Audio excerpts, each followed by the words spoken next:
భారతదేశం ప్రాచీన హిందూ సాంప్రదాయానికి, సనాతన ధర్మానికి నిలువెత్తి నిదర్శనం ఈ భారతదేశం. ఈ భారతదేశంలో 1000 సంవత్సరాల క్రితం, 1000 సంవత్సరాల క్రితం నిర్మించినటువంటి ప్రాచీన దేవాలయాలు, భారతీయ శిల్పుల విశృంఖల శిల్పకళా కౌశలానికి నిదర్శనం ఈ యొక్క దేవాలయాలు. ప్రపంచంలో ఎక్కడ త్రవ్వకాలు జరిగినా సరే ఆ త్రవ్వకాల్లో కనిపించే విగ్రహాలు హిందూ దేవీ దేవతల విగ్రహాలే. మరి అలాంటి గొప్ప గొప్ప శిల్పకళాఖండాలు సృష్టించిన ఆ భారతీయ శిల్పులకి ఒక్కసారి నమస్కారాలు తెలియజేసుకుంటూ, ఈరోజు మన ప్రముఖ శిల్పి, భారత ప్రభుత్వం శిల్పకళకు చేసినటువంటి సేవలను గుర్తించి పద్మశ్రీ ఇచ్చి గౌరవించినటువంటి బహుముఖ ప్రజ్ఞాశాలి డాక్టర్ వేలు ఆనందాచార్య గారి గురించి తెలుసుకుందాం.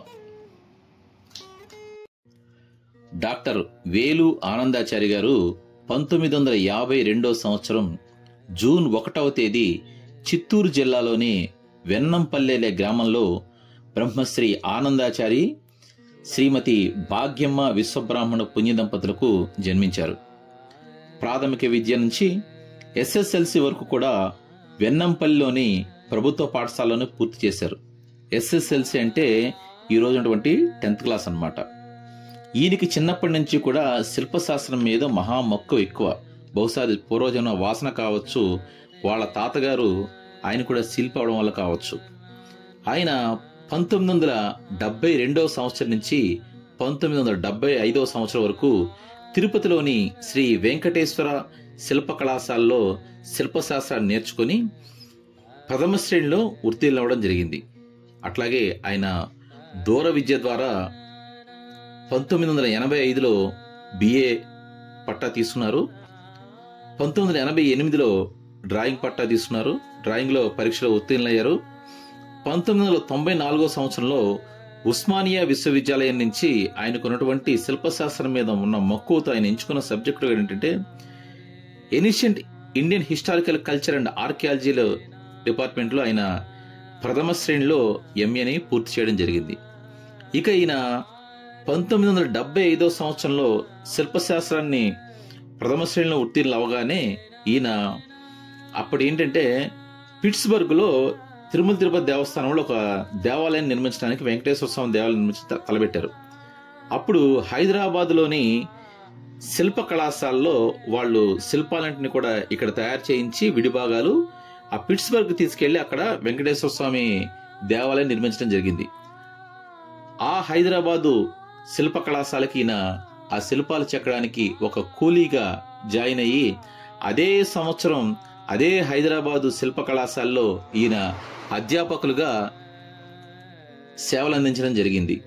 అంతటి ప్రతిభాశాలి మన డాక్టర్ వేలు ఆనందాచారి గారు. ఒక ప్రక్క శిల్పశాస్త్రంలో అధ్యాపకులుగా పనిచేస్తూ శిల్పశాస్త్రం మీద అనేక పరిశోధనలు చేసి religious architecture and construction methods అనే అంశం మీద రీసెర్చ్ చేసి PhD చేశారు. United theological research and university Secunderabad university నుంచి ఈయన PhD చేసి గౌరవ డాక్టరేట్ను పొందడం జరిగింది.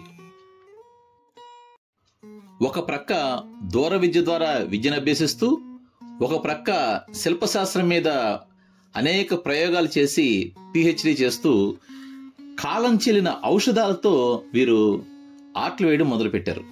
ఆ కాలం చెల్లిన ఔషధాలతో వేసిన పెయింటింగ్స్ గాను వీరికి లిమ్కా బుక్ ఆఫ్ రికార్డ్స్ లో స్థానం లభించింది. అట్లాగే ఈయన యొక్క చిత్రాలని కూడా 25 గంటల్లో 101 కాలం చెల్లిన ఔషధాలతో వేసినటువంటి పెయింటింగ్స్ గాను వీళ్ళు గిన్నీస్ బుక్ వాళ్ళు కూడా ఇవన్నీ కూడా వాళ్ళు రికార్డ్ చేసుకుని తీసుకెళ్ళడం జరిగింది అనమాట, గిన్నీస్ బుక్ రికార్డ్ ఇవ్వడం కోసం. ఆంధ్రప్రదేశ్ ప్రభుత్వ దేవాదాయ ధర్మాదాయ శాఖ వారిచే ప్రచురించబడినటువంటి కాశ్యపు శిల్పశాస్త్రం అట్లాగే మయమత శిల్ప గ్రంథం, ఈ 2 గ్రంథాలకు కూడా వీరు సంపాదకులుగా సేవలు అందించడం జరిగింది. తెలంగాణ ప్రభుత్వం ఏర్పడిన తర్వాత ప్రతిష్టాత్మకంగా చేపట్టేటువంటి యాదాద్రి లక్ష్మీ నరసింహస్వామి యొక్క దేవాలయ పునర్నిర్మాణంలో ఆనంద సాయి గారు ఆర్ట్ డైరెక్టర్గా, సుందరరాజన్ గారు స్థపతి సలహాదారుగా, మరి మన వేలు ఆనందాచారి గారు అదనపు స్థపతి సలహాదారుగా వీరు ఆ దేవాలయ నిర్మాణంలో తమదైన ముద్ర వేసుకోవడం జరిగింది. అట్లాగే ఆ సమయంలో ప్రతిదీ కూడా ఆ యొక్క నరసింహస్వామి నా వెంట ఉండి నడిపించారని వీరు చెప్తారు. ఆ ఒక చిన్న సంఘటన చెప్తాను. 2018 జూన్ 1వ తేదీ వీరి పుట్టినరోజు అనమాట. ఆ పుట్టినరోజు సమయంలో వాళ్ళందరూ కూడా కేక్ కట్ చేయండి గురువు గారు అంటే, సరే అలాగే వాళ్ళ మాట కాదనలేక వెళ్ళడం జరిగింది. అదే సమయంలో భోజన విరామ సమయంలో కేక్ కట్ చేయడానికి వీడు వెళ్ళేసరికి అక్కడ లిఫ్ట్ మీద నుంచి 15 టన్నుల రాయి ఒకటి వీళ్ళు పనిచేస్తున్న దగ్గర లిఫ్ట్ పై నుంచి పడిపోవడం జరిగింది. ఆ వార్త తెలియంగానే హుటాహుట్న ఇక్కడ పార్టీ చేసుకున్న వాళ్ళందరూ గబగబా వచ్చేసరికి ఆ లిఫ్ట్ మీద నుంచి 15 టన్నుల రాయి కింద పడిపోయింది. అప్పటి వరకు కూడా ఆ కింద ప్రాంతంలో 25 మంది శిల్పులు పనిచేస్తున్న వాళ్ళు కేవలం ఈయన పుట్టినరోజు పార్టీగానే పక్కకు రావడం జరిగింది. నిజంగా గనక అక్కడ గనక ఏమైనా ప్రమాదం జరిగి ఉంటే అసలు ఆ దేవాలయానికి, ఆ దేవుడికి మచ్చం వచ్చే పరిస్థితి అనమాట. కాబట్టి ఆ దేవాలయ నిర్మాణంలో నాకు ఎన్నో అనుభవాలు పొందాను. ప్రతిదీ కూడా స్వామి నా వెంట ఉండి నాతో చేయించుకున్నారని చెప్పేసి వీరి మాటల్లో చెప్పడం జరిగిందనమాట. తిరుపతిలోని శ్రీ వెంకటేశ్వర శిల్ప కళాశాల 1960 సంవత్సరంలో స్థాపిస్తే ఇప్పటి వరకు కొన్ని వందల మంది శిల్పాచారులు తయారై బయటికి రావడం జరిగింది. కానీ ఆంధ్రప్రదేశ్ రాష్ట్రానికి ముఖ్య స్థపతిగా చేసేటువంటి మొట్టమొదటి వ్యక్తి యొక్క డాక్టర్ వేలు ఆనందాచారి గారు. అంత ముందు వరకు కూడా ఇతర రాష్ట్రాల నుంచి వచ్చినటువంటి శిల్పాచారులే మన ఆంధ్రప్రదేశ్ రాష్ట్రానికి ముఖ్య స్థపతిగా ఉండేవారు. అలాంటిది మొట్టమొదటి తెలుగు స్థపతి డాక్టర్ వేలు ఆనందాచారి గారు.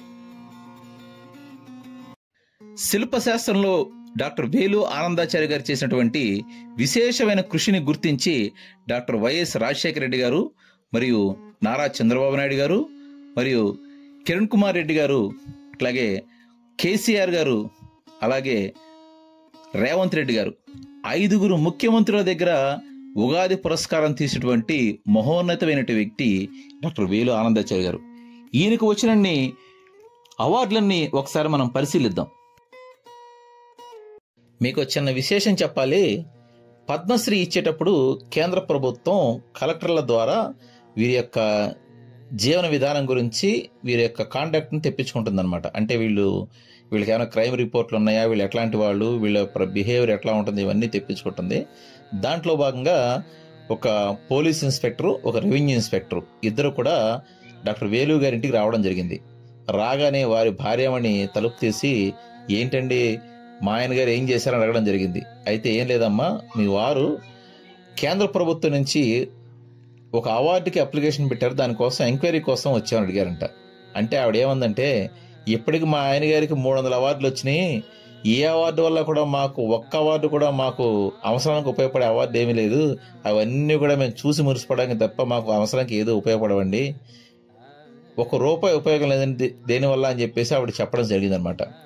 చెప్తే అప్పుడు వాళ్ళు నవ్వుకొని ఆవిడ చెప్పిన విషయాన్ని కూడా వాళ్ళు నోట్ చేసుకుని కేంద్ర ప్రభుత్వాన్ని పంపించడం జరిగింది.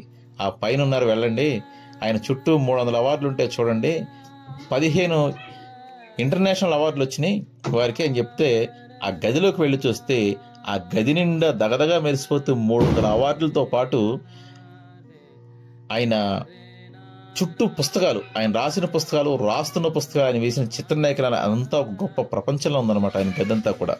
ఇవన్నీ కూడా రాసుకుని వెళ్ళారు. మరి 1987వ సంవత్సరంలో స్వర్ణ పథకం బెస్ట్ అవార్డు జాతీయ స్థాయి చిత్రకళా పోటీల్లో నవరంగు చిత్ర నికేతనం గుంటూరు వాళ్ళు ఇవ్వడం జరిగింది. 2007వ సంవత్సరంలో కాలం చెల్లిన ఔషధాల, అంటే టైం అయిపోయిన టానిక్లతో రంగుల తయారీపై లిమ్కా బుక్ ఆఫ్ రికార్డ్స్ సాధించారు. 2008లో 25 గంటల్లో 101 వర్ణ చిత్రాలను అవే కాలం చెల్లినటువంటి టానిక్లతో రూపొందించి మరొక రికార్డు లిమ్కా బుక్లో సాధించారు. 2010వ సంవత్సరంలో India book of records, global world records 2010 సంవత్సరంలోనే 2002లో గిన్నిస్ బుక్ ఆఫ్ రికార్డ్స్ పురస్కరించుకుని ఆర్హెచ్ఆర్ అఫీషియల్ వరల్డ్ రికార్డ్స్ యూకేలో నమోదు చేశారు. 2011 సంవత్సరంలో అమేజింగ్ రికార్డ్స్ కైవసం చేసుకున్నారు. 2012 సంవత్సరంలో ఎవరెస్ట్ వరల్డ్ రికార్డ్స్, 2013 సంవత్సరంలో అసిస్ట్ వరల్డ్ రికార్డ్స్, 2013లోనే elite world records, state best citizen award, cultural awareness సంఘం వైజాగ్ వారితో 2012లో కాశ్యప శిల్పశాస్త్రం పుస్తకం ద్వారా వండర్ రికార్డ్స్ లో స్థానం సంపాదించారు. 2014లో మైమత పుస్తక ప్రచురణకు తెలుగు బుక్ ఆఫ్ రికార్డ్స్ లో చోటు సంపాదించారు. 2017 సంవత్సరంలో పొట్టి శ్రీరాములు తెలుగు విశ్వవిద్యాలయం ప్రతిభా పురస్కారం అందజేసింది. 2013 ఆంధ్రప్రదేశ్ ప్రభుత్వం సాంస్కృతిక శాఖ హంస పురస్కారాన్ని అందజేసింది. 2018 సంవత్సరంలో కోనసీమ చిత్రకళా పరిషత్తు చిత్రకళా జాతీయ పురస్కారం ఇవ్వడం జరిగింది. 2022 సంవత్సరంలో స్వామి వివేకానంద ఇండియన్ ఐకానిక్ పురస్కారం ఇవ్వడం జరిగింది. 2016 సంవత్సరంలో విశ్వజన కళామండలి ద్వారా బిఆర్ అంబేద్కర్ జాతీయ పురస్కారం, 2012లో ఆంధ్రప్రదేశ్ రాష్ట్ర కల్చరల్ సొసైటీ ద్వారా best citizen award, 2022 Telugu book of records 10వ వార్షికోత్సవం కార్యక్రమాన్ని పురస్కరించుకుని జీవన సాఫల్య పురస్కారం లభించింది. ఉగాది పురస్కారాలు అయితే 5 సార్లు లభించాయి. ఇంత గొప్ప విశేషమైన వ్యక్తి కాబట్టే ఒక పక్కన చిత్రకళలో ప్రతిభను చూపిస్తూ శిల్పశాస్త్రంలో విశేషమైన కృషి చేస్తూ ఆయన శిల్పశాస్త్రానికి సంబంధించినటువంటి పుస్తకాలు రచిస్తూ ఆయన బిఏ చదివారు, ఎంఏ చదివారు, పిహెచ్డి చేశారు. ఇంత విశేషమైన జ్ఞాని కాబట్టే గొప్ప ఋషి అని కూడా మనం చెప్పుకోవచ్చు. మరి అలాంటి ఋషి కాబట్టే, శిల్పశాస్త్ర ఋషి కాబట్టే ఆయనకి మన భారత ప్రభుత్వం 2024 సంవత్సరంలో పద్మశ్రీ పురస్కారాన్ని ఇచ్చి గౌరవించడం జరిగింది. భారతదేశంలో అత్యున్నతమైనటువంటి పురస్కారాల్లో 4వదైనటువంటి పద్మశ్రీ ఈయన్ని వరించింది. మొదటిది భారతరత్న అయితే, 2వది పద్మభూషణ్, 3వది పద్మ విభూషణ్, 4వది పద్మశ్రీ. వీరిని ఎంతో ప్రత్యేకంగా ఒక భారతీయ సంస్కృతిని, సనాతన ధర్మాన్ని నిలబెట్టే మన భారతీయ ఐకానిక్ అయినటువంటి దేవాలయాల్ని పునర్నిర్మించడమే కాకుండా ఆయన శిల్పశాస్త్రంలో చేసినటువంటి విశేషమైన కృషికి, ఆయన రాసిన గ్రంథాలని, ఆయన వేసినటువంటి చిత్రకళని ఇవన్నీ కూడా దృష్టిలో పెట్టుకొని ఆ యొక్క శిల్ప ఋషికి ఇచ్చినటువంటి గౌరవవందనానికి మేమందరం కూడా అనేక పాదాభి నమస్కారాలు చేస్తూ డాక్టర్ వేలు ఆనందాచారి గారికి శుభాకాంక్షలు తెలియజేస్తున్నాం.